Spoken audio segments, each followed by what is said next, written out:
नमस्कार, आप देख रहे हैं द फ्रीडम वॉइस और मैं हूं आपके साथ अनन्या मिश्रा।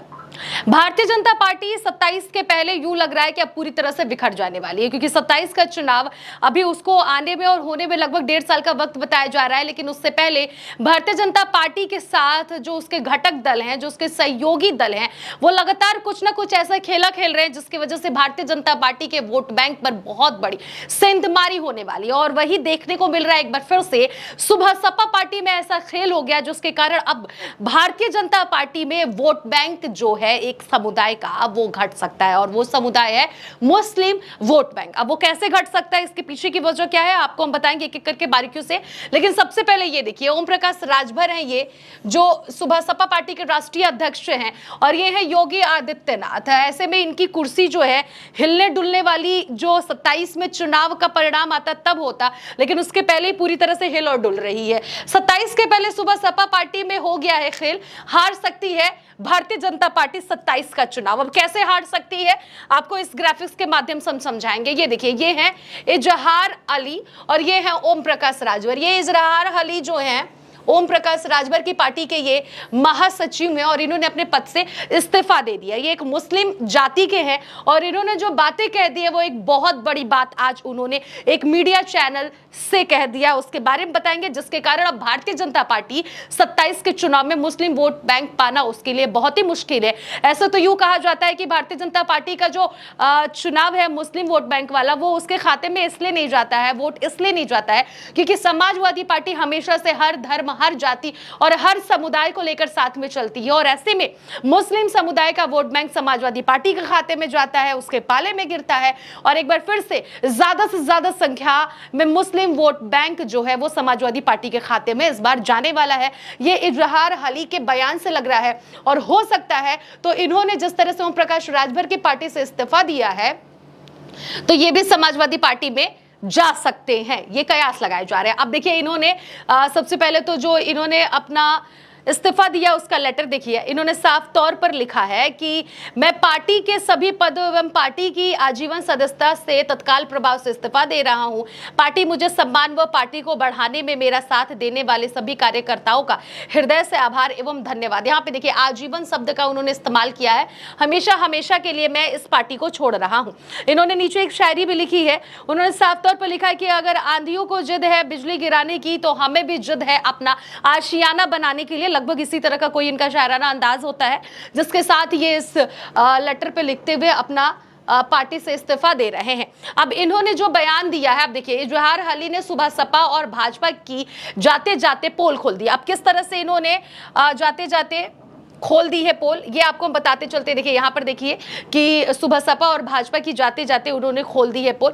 अभी इन्होंने किस तरह से ये पोल खोली है इस बारे में आपको बताते हो, और किस कारण भारतीय जनता पार्टी को अब मुस्लिम वोट बैंक जो है 27 के चुनाव में जो भी मिलता था उसकी भी संख्या कम होने वाली है और चुनाव पूरी तरह से हारने वाली है भारतीय जनता पार्टी। इसके पीछे की वजह इजहार अली ने बताया है। आज एक मीडिया रिपोर्टर से इंटरव्यू देते हुए उनसे जब सवाल किया गया कि आपने क्यों छोड़ा सुबह सपा पार्टी, क्या वजह रही, तो सीधे तौर पर साफ तौर पर इजहार अली ने कहा है कि मुस्लिमों के वोट बैंक पाने के कारण, सबसे पहले तो इन्होंने सुबह सपा के अध्यक्ष यानी ओम प्रकाश राजभर को कहा कि ये जो मंत्री बने हुए हैं, ये सुबह सपा के मंत्री, सुबह सपा के राष्ट्रीय अध्यक्ष जो मंत्री बने हुए हैं, इसके पीछे सबसे बड़ा हाथ है मुस्लिम वोट बैंक। हमेशा से अल्पसंख्यक मुस्लिम उन्हें हमेशा वोट देते, उन्हें हमेशा समर्थन देते, जिसके कारण आज ये कैबिनेट मिनिस्टर बने हुए हैं। और ये मिनिस्टर बनने के बाद हर बार मुसलमानों को गाली देते हैं, इसलिए मैं इस पार्टी में नहीं रह सकता हूं। जाते जाते इन्होंने ये भी कहा है कि अगर बातें मैं कहने लगूं तो बहुत कुछ हो सकता है कि भारतीय जनता पार्टी में शामिल होने के बाद ओम प्रकाश राजभर किस तरह से मुसलमानों का अपमान कर रहे हैं। आपको बताते चले कि ओम प्रकाश राजभर बीते उनके कई ऐसे बयान हैं जिसमें उन्होंने मुस्लिमों का जिक्र किया है, चाहे वो संभल का जो मस्जिद वाला जो मामला हुआ हो, उसको लेकर भी ओम प्रकाश राजभर ने मुस्लिमों को साफ तौर पर टारगेट किया, साफ तौर पर कहा कि उसी का नतीजा है। ऐसे में मुसलमान एक तरह से मुसलमानों के खिलाफ उन्होंने ये बयान दिया। इसके अलावा भी उन्होंने कई ऐसे बयान मुसलमानों को लेकर दिए हैं जिसके कारण आज ये इजहार अली जो हैं ये इस्तीफा दिए हैं सुबह सपा पार्टी से। और यही नहीं, ये भी कह रहे हैं कि भारतीय जनता पार्टी और सुबह सपा का जो गठबंधन है इससे भी मुस्लिम समाज नाराज है। आपको बताते चले कि बीते कुछ महीने पहले पहले 200 लगभग ऐसे पदाधिकारी और कार्यकर्ता थे जिसमें ज्यादा संख्या मुसलमानों की थी, वो सुबह सपा पार्टी से इस्तीफा दिए थे। ये कुछ ही महीने पहले की बात है, क्योंकि जब से एनडीए गठबंधन में इन्होंने अपनी गांठ जोड़ी है ओम प्रकाश राजभर, तब से मुस्लिम समुदाय जो है, जो इनको पहले पसंद करता था, जो सुबह सपा पार्टी को पहले पसंद करता था, वो अब नहीं पसंद कर रहा है। क्योंकि मुस्लिम समुदाय को ये पता है कि भारतीय जनता पार्टी कभी भी मुसलमानों की नहीं हो सकती है, और जो सुबह सपा को अच्छा मानते थे, जो उनके कार्य को सराहते थे, अब उनकी पार्टी में जो मुस्लिम थे या फिर उनको जो पसंद करने वाले मुस्लिम थे उस पार्टी को, वो भी अब नहीं पसंद कर रहे। तो इससे भी मुस्लिम समुदाय में पहले से एक आक्रोश है, गुस्सा है एनडीए गठबंधन से जो इनका गांठ जुड़ा हुआ है। और असल में मुसलमानों को गाली देना, मुसलमानों के खिलाफ गलत बयानबाजियां करना, तो ये भी अपने आप में एक बड़ी बात है, जिसके कारण मुस्लिम समुदाय सुबह सपा से नाराज है। अब ऐसे में महासचिव के पद पर इजहार अली कैसे बैठ सकते हैं, कैसे विराजमान हो सकते हैं, क्योंकि वो कह रहे हैं कि लगातार मुस्लिमों की वजह से वो मंत्री बने हैं और उसी मुस्लिमों को लगातार सुबह सपा के अध्यक्ष ओम प्रकाश राजभर गाली दे रहे हैं, गलत बयान दे रहे हैं, तो मैं अब इस पार्टी में नहीं रह सकता हूं। जिसके कारण इन्होंने साफ साफ कहा है कि आजीवन के लिए मैं अपने इस पद से और इस पार्टी से इस्तीफा दे रहा हूं। अब इसका सीधा असर पड़ेगा योगी आदित्यनाथ की कुर्सी पर, मुख्यमंत्री की कुर्सी पर। हालांकि ये तो अभी तय नहीं हुआ है कि अगर एनडीए जीत भी जाती है तो मुख्यमंत्री योगी आदित्यनाथ ही बनेंगे या फिर कोई और बनेगा, उसको लेकर भी बहुत बड़ा दांवपेच है।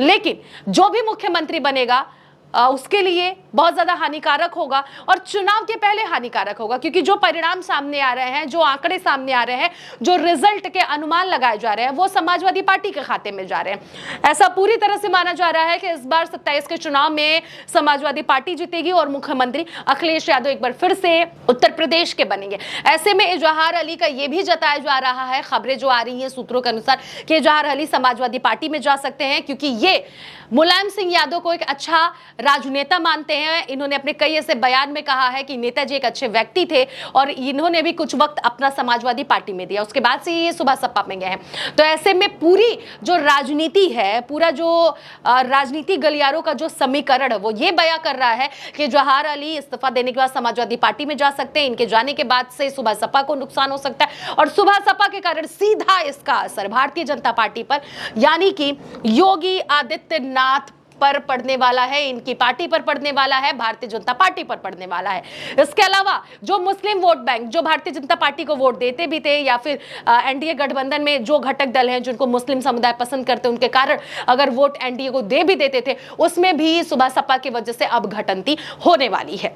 तो ये जो मैंने आपको खबर बताई है, ओवरऑल इस खबर से आपको क्या लगता है कि इजहार अली किस पार्टी में जाएंगे, किस में नहीं जाएंगे, मुस्लिम वोट बैंक कितना घटेगा, कितना नहीं घटेगा, कितना हानिकारक भारतीय जनता पार्टी के लिए होगा और समाजवादी पार्टी के लिए कितना ज्यादा फायदेमंद होगा? पूरी प्रतिक्रिया आप कमेंट बॉक्स में जाकर दीजिएगा, और आपकी एक एक प्रतिक्रिया हमारे लिए बेहद महत्वपूर्ण होता है। फिलहाल आप देख रहे थे द फ्रीडम वॉइस।